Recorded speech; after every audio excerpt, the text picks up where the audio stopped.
Bab 7, Kebebasan. Mengendalikan waktumu adalah dividen, hasil tertinggi yang bisa diberikan oleh uang. Bentuk kekayaan tertinggi adalah kemampuan untuk bangun setiap pagi dan berkata, "Saya dapat melakukan apapun yang saya inginkan hari ini." Orang ingin menjadi lebih kaya untuk membuat mereka lebih bahagia. Kebahagiaan adalah subjek yang rumit karena setiap orang berbeda. Tetapi jika ada kesamaan dalam kebahagiaan, bahan bakar kebahagiaan yang universal, orang-orang ingin mengendalikan hidup mereka. Kemampuan untuk melakukan apa yang Anda inginkan, kapanpun Anda mau, dengan siapapun yang Anda inginkan, selama yang Anda inginkan, tidak ternilai harganya. Ini adalah pembayaran dividen tertinggi. Angus Campbell adalah seorang psikolog di University of Michigan. Lahir pada tahun 1910, penelitiannya berlangsung selama zaman ketika psikologi sangat terfokus pada gangguan yang menjatuhkan orang, hal-hal seperti depresi, kecemasan, skizofrenia. Campbell ingin tahu apa yang membuat orang bahagia. Bukunya tahun 1981, The Sense of Well-Being in America, dimulai dengan menunjukkan bahwa orang pada umumnya lebih bahagia daripada yang diasumsikan banyak psikolog. Tetapi beberapa jelas melakukan lebih baik daripada yang lain, dan Anda tidak dapat mengelompokkannya berdasarkan pendapatan, atau geografi, atau pendidikan, karena begitu banyak di setiap kategori tersebut, berakhir dengan tidak bahagia secara kronis. Denominator umum kebahagiaan yang paling kuat adalah sederhana. Campbell menyimpulkannya, memiliki rasa yang kuat untuk mengendalikan hidup seseorang adalah prediktor perasaan positif kesejahteraan yang lebih dapat diandalkan daripada kondisi objektif kehidupan manapun yang telah kita pertimbangkan. Lebih dari gajimu, lebih dari ukuran rumah Anda, lebih dari prestis pekerjaan Anda. Kontrol untuk melakukan apa yang Anda inginkan, kapanpun Anda mau, dengan orang yang Anda inginkan, adalah variabel gaya hidup terluas yang membuat orang bahagia. Nilai intrinsik terbesar uang, dan ini tidak dapat dilebih-lebihkan, adalah kemampuannya untuk memberi Anda kendali atas waktu Anda. Untuk memperoleh, sedikit demi sedikit, tingkat kemandirian dan otonomi yang berasal dari aset yang tidak terpakai, yang memberi Anda kendali lebih besar atas apa yang dapat Anda lakukan dan kapan Anda dapat melakukannya. Sejumlah kecil kekayaan berarti kemampuan untuk mengambil cuti beberapa hari saat Anda sakit tanpa merusak bank. Mendapatkan kemampuan itu sangat besar jika Anda tidak memilikinya. Sedikit lebih berarti menunggu pekerjaan yang baik datang setelah Anda diberhentikan, daripada harus mengambil yang pertama yang Anda temukan. Itu bisa mengubah hidup. Pengeluaran darurat 6 bulan berarti tidak takut pada bos Anda, karena Anda tahu Anda tidak akan hancur jika harus mengambil cuti untuk mencari pekerjaan baru. Lebih banyak berarti kemampuan untuk mengambil pekerjaan dengan gaji lebih rendah tetapi jam kerja fleksibel. Mungkin satu dengan perjalanan yang lebih pendek, atau mampu menangani keadaan darurat medis tanpa beban tambahan, mengkhawatirkan tentang bagaimana Anda akan membayarnya. Lalu ada pensiun saat Anda menginginkannya, bukan saat Anda membutuhkannya. Menggunakan uang Anda untuk membeli waktu dan pilihan memiliki manfaat gaya hidup yang hanya dapat disaingi oleh beberapa barang mewah. Sepanjang kuliah, saya ingin menjadi bankir investasi. Hanya ada satu alasan mengapa mereka menghasilkan banyak uang. Itu adalah satu-satunya dorongan, dan yang saya yakini, 100% akan membuat saya lebih bahagia begitu saya mendapatkannya. Saya mencetak magang musim panas di bank investasi di Los Angeles di tahun pertama saya, dan berpikir saya memenangkan lotre karir. Ini semua yang pernah saya inginkan. Pada hari pertama saya menyadari mengapa bankir investasi menghasilkan banyak uang. Mereka bekerja lebih lama dan lebih terkontrol daripada yang saya tahu bisa ditangani manusia. Sebenarnya, sebagian besar tidak bisa mengatasinya. Pulang sebelum tengah malam dianggap sebagai kemewahan, dan ada pepatah di kantor. Jika Anda tidak masuk kerja pada hari Sabtu, jangan repot-repot kembali pada hari Minggu. Pekerjaan itu merangsang secara intelektual, dibayar dengan baik, dan membuat saya merasa penting. Tetapi setiap detik waktu saya menjadi budak dari tuntutan bos saya, yang cukup untuk mengubahnya menjadi salah satu pengalaman paling menyedihkan dalam hidup saya. Itu adalah magang 4 bulan. Saya bertahan sebulan. Hal tersulit tentang ini adalah saya menyukai pekerjaan itu. Dan saya ingin bekerja keras. Tetapi melakukan sesuatu yang Anda sukai dengan jadwal yang tidak dapat Anda kendalikan, dapat terasa sama dengan melakukan sesuatu yang Anda benci. Ada nama untuk perasaan ini. Psikolog menyebutnya reaktansi. Jonah Berger, seorang profesor pemasaran di University of Pennsylvania, menyimpulkannya dengan baik. Orang suka merasa mereka memegang kendali di kursi pengemudi. Ketika kita mencoba membuat mereka melakukan sesuatu, mereka merasa tidak berdaya. Alih-alih merasa seperti mereka membuat pilihan, mereka merasa seperti kami yang membuatnya untuk mereka. Jadi, mereka mengatakan tidak atau melakukan sesuatu yang lain, bahkan ketika mereka awalnya senang untuk ikut. Ketika Anda menerima betapa benarnya pernyataan itu, Anda menyadari bahwa menyelaraskan uang menuju kehidupan yang memungkinkan Anda melakukan apa yang Anda inginkan, kapanpun Anda mau, dengan siapa yang Anda inginkan, dimanapun Anda inginkan, selama yang Anda inginkan, memiliki hasil yang luar biasa. Derek Sivers, seorang pengusaha sukses, pernah menulis tentang seorang teman yang memintanya untuk bercerita tentang bagaimana dia menjadi kaya. Saya memiliki pekerjaan harian di tengah kota Manhattan, membayar $20.000 per tahun, tentang upah minimum. Saya tidak pernah makan di luar dan tidak pernah naik taksi. Biaya hidup saya sekitar $1.000 per bulan, dan penghasilan saya $1.800 per bulan. Saya melakukan ini selama 2 tahun dan menghemat $12.000. Saya berusia 22 tahun. Setelah saya memiliki $12.000, saya dapat berhenti dari pekerjaan saya dan menjadi musisi penuh waktu. Saya tahu saya bisa mendapatkan beberapa pertunjukan per bulan untuk membayar biaya hidup saya. Jadi saya bebas. Saya berhenti dari pekerjaan saya sebulan kemudian dan tidak pernah memiliki pekerjaan lagi. Ketika saya selesai menceritakan kisah ini kepada teman saya, dia meminta lebih. Saya bilang tidak, itu saja. Dia berkata, tidak, bagaimana ketika Anda menjual perusahaan Anda? Saya bilang tidak, itu tidak membuat perbedaan besar dalam hidup saya. Itu hanya lebih banyak uang di bank. Perbedaannya terjadi ketika saya berusia 22. Amerika Serikat adalah negara terkaya dalam sejarah dunia.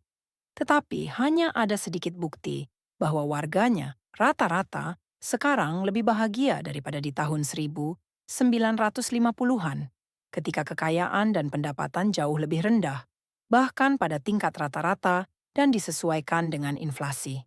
Jajak pendapat Gallup 2019 terhadap 150.000 orang di 140 negara menemukan bahwa sekitar 45% orang Amerika mengatakan bahwa mereka merasa sangat khawatir pada hari sebelumnya. Rata-rata global adalah 39%. 55% orang Amerika mengatakan bahwa mereka merasakan banyak stres pada hari sebelumnya. Untuk seluruh dunia, 35% mengatakan hal yang sama. Bagian dari apa yang terjadi di sini adalah bahwa kita telah menggunakan kekayaan kita yang lebih besar untuk membeli barang-barang yang lebih besar dan lebih baik. Tapi kami secara bersamaan menyerahkan lebih banyak kendali atas waktu kami. Paling-paling, hal-hal itu membatalkan satu sama lain. Pendapatan keluarga rata-rata yang disesuaikan dengan inflasi adalah $29.000 pada tahun 1955. Pada tahun 2019 hanya lebih dari $62.000. Kami telah menggunakan kekayaan itu untuk menjalani kehidupan yang sulit dibayangkan oleh orang Amerika tahun 1950-an. Bahkan untuk keluarga menengah, rumah Amerika rata-rata meningkat dari 983 kaki persegi pada tahun 1950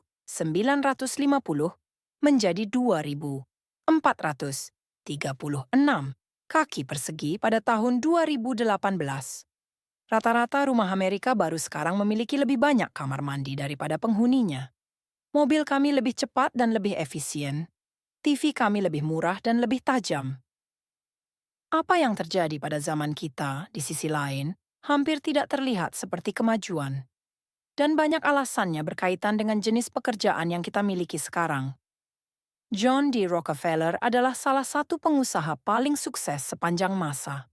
Dia juga seorang pertapa, menghabiskan sebagian besar waktunya sendiri. Dia jarang berbicara, sengaja membuat dirinya tidak dapat diakses, dan tetap diam ketika Anda menarik perhatiannya. Seorang pekerja kilang yang kadang-kadang memiliki telinga Rockefeller pernah berkata, dia membiarkan orang lain berbicara, sementara dia duduk dan tidak mengatakan apa-apa. Ketika ditanya tentang kebisuannya selama pertemuan, Rockefeller sering membacakan puisi. Seekor burung hantu tua yang bijaksana tinggal di pohon ek. Semakin dia melihat, semakin sedikit dia berbicara. Semakin sedikit dia berbicara, semakin dia mendengar. Mengapa kita tidak seperti burung tua yang bijaksana itu? Rockefeller adalah pria yang aneh. Tapi dia menemukan sesuatu yang sekarang berlaku untuk puluhan juta pekerja. Pekerjaan Rockefeller bukanlah mengebor sumur, memuat kereta, atau memindahkan barel. Itu untuk berpikir dan membuat keputusan yang baik. Produk Rockefeller hasilnya bukanlah yang dia lakukan dengan tangannya atau bahkan kata-katanya. Itu yang dia pikirkan di dalam kepalanya. Jadi, disitulah dia menghabiskan sebagian besar waktu dan energinya. Meskipun duduk dengan tenang hampir sepanjang hari di waktu yang mungkin tampak seperti waktu luang atau waktu senggang bagi kebanyakan orang, dia terus-menerus bekerja dalam pikirannya, memikirkan masalah secara menyeluruh. Ini unik di zamannya. Hampir semua pekerjaan selama masa Rockefeller mengharuskan melakukan sesuatu dengan tangan Anda. Pada tahun 1870, 46% pekerjaan berada di bidang pertanian dan 35% di bidang kerajinan atau manufaktur, menurut ekonom Robert Gordon. Beberapa profesi mengandalkan otak pekerja. Anda tidak berpikir. Anda bekerja keras tanpa gangguan, dan pekerjaan Anda terlihat dan nyata. Hari ini, itu terbalik. 38% pekerjaan sekarang ditetapkan sebagai manajer, pejabat, dan profesional. Ini adalah pekerjaan pengambilan keputusan. 41% lainnya adalah pekerjaan layanan yang sering mengandalkan pikiran Anda daripada tindakan Anda. Lebih banyak dari kita memiliki pekerjaan yang terlihat lebih dekat dengan Rockefeller daripada pekerja manufaktur tahun 1950-an, yang berarti hari-hari kita tidak berakhir ketika kita keluar dan meninggalkan pabrik. Kami terus-menerus bekerja di kepala kami, yang berarti pekerjaan tidak pernah berakhir. Jika pekerjaan Anda adalah membuat mobil, hanya sedikit yang dapat Anda lakukan saat Anda tidak berada di jalur perakitan. Anda melepaskan diri dari pekerjaan dan meninggalkan alat Anda di pabrik. Tetapi jika tugas Anda adalah menciptakan kampanye pemasaran, pekerjaan berdasarkan pemikiran dan keputusan, alat Anda adalah kepala Anda, yang tidak pernah meninggalkan Anda. Anda mungkin memikirkan proyek Anda selama Anda perjalanan, saat Anda membuat makan malam, saat Anda menidurkan anak-anak Anda, dan ketika Anda bangun dengan stres pada pukul 3 pagi. Anda mungkin bekerja lebih sedikit daripada yang Anda lakukan pada tahun 1950, tapi rasanya seperti Anda bekerja 24/7. Derek Thompson dari The Atlantic pernah menggambarkannya seperti ini. Jika peralatan operasi abad ke-21 adalah perangkat portabel, ini berarti pabrik modern bukanlah tempat sama sekali. Ini adalah hari itu sendiri. Era komputer telah membebaskan alat produktivitas dari kantor. Sebagian besar pekerja berpengetahuan yang laptop dan ponsel cerdasnya merupakan mesin pembuat media serbaguna portabel, secara teoritis dapat seproduktif jam 2 siang di kantor utama seperti jam 2 pagi di Tokyo WeWork atau tengah malam di sofa. Dibandingkan dengan generasi sebelumnya, kendali atas waktu Anda telah berkurang. Dan karena mengendalikan waktu Anda adalah salah satu kunci penentu kebahagiaan, kita tidak perlu heran bahwa orang tidak merasa jauh lebih bahagia, meskipun kita, rata-rata, lebih kaya dari sebelumnya. Apa yang kita lakukan tentang itu? Ini bukan masalah yang mudah untuk dipecahkan, karena setiap orang berbeda. Langkah pertama hanyalah mengakui apa yang membuat, dan tidak membuat hampir semua orang bahagia. Dalam bukunya 30 Lessons for Living, ahli gerontologi Carl Pilemer mewawancarai 1.000 orang tua Amerika untuk mencari pelajaran terpenting yang mereka pelajari dari pengalaman hidup selama puluhan tahun. Dia menulis, tidak seorang pun, tidak satu pun dari 1.000 orang Mengatakan bahwa untuk bahagia Anda harus berusaha bekerja sekeras mungkin untuk menghasilkan uang, membeli barang yang Anda inginkan. Tidak seorang pun, tidak seorang pun mengatakan bahwa penting untuk menjadi setidaknya sekaya orang-orang di sekitar Anda, dan jika Anda memiliki lebih dari mereka, itu adalah kesuksesan yang sesungguhnya. Tidak seorang pun, tidak satu orang pun yang mengatakan bahwa Anda harus memilih pekerjaan Anda berdasarkan kekuatan penghasilan yang Anda inginkan di masa depan. Apa yang mereka hargai adalah hal-hal seperti persahabatan yang berkualitas, menjadi bagian dari sesuatu yang lebih besar dari diri mereka sendiri, dan menghabiskan waktu yang berkualitas dan tidak terstruktur dengan anak-anak mereka. Anak-anak Anda tidak menginginkan uang Anda atau apa yang dibeli dengan uang Anda sebanyak yang mereka inginkan dari Anda. Secara khusus, mereka ingin Anda bersama mereka. Tulis Pilemer. Ambillah dari mereka yang telah hidup melalui segalanya. Mengontrol waktu Anda adalah pembayaran dividen tertinggi. Sekarang, sebuah bab singkat tentang salah satu dividen terendah yang dibayarkan uang.